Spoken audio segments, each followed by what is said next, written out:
Welcome back to Boulder, Colorado and to AmeriCooking.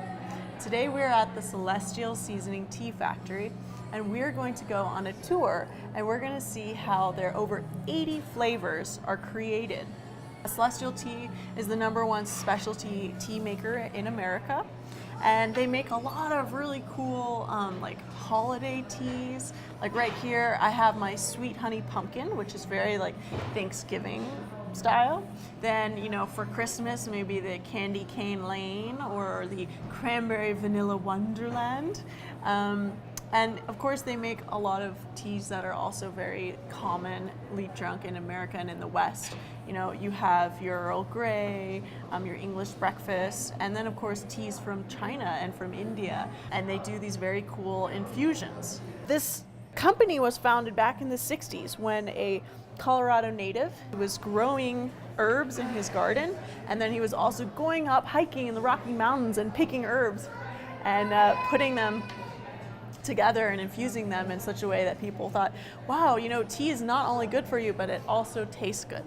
I want to welcome everybody here to Celestial Seasonings. This is, as I mentioned, the only place in the world where Celestial Seasonings teas are made.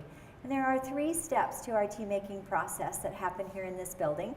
First we mill the herbs, then we mix, and then we package. First thing we see right here is chamomile. That batch comes from Mexico. Behind that is rose hips coming from South America, from Chile. Lavender here from France. Behind that are hops from Washington State. In front of that, alfalfa from Colorado. We also have barley here from Wisconsin. Hibiscus from China, I saw. And hibiscus from China, that's right. We only store one plant in this room. It's called Camellia sinensis, and it is the true tea plant. It's native to China, but these days it's cultivated in over 50 countries around the world. There are many teas that can be made from the leaves of this plant, but we only use 3. We use white tea, green tea, and black tea. And how many people in here have ever tried white tea? A few of you, not too many. White tea is made from the baby bud of the plant. It's only harvested 1 week a year.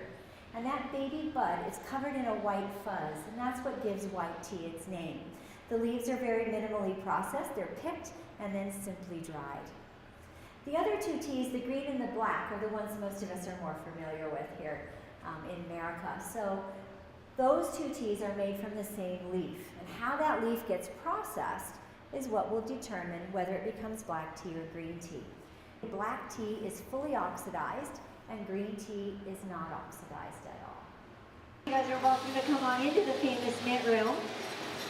What you're experiencing is menthol. It affects your eyes, so you may notice they burn in water, but if you take it in, notice how your airways open up, how your sinuses are clearing. We have peppermint stored in here. Peppermint is the stronger, spicier of the mints, and it has more menthol. So we're seeing 4 out of our 5 lines in use today, which is pretty typical for this time of year. Winter is the busiest time of year for us. Americans drink more hot tea in cold weather. At peak capacity, we can produce 500,000 of these 20-count boxes of tea a day. There you have it. That was the tour. So I hope that you enjoyed it as much as I did, and that in the wintertime, you'll be drinking some tea to keep you warm. Bye guys, see you next time.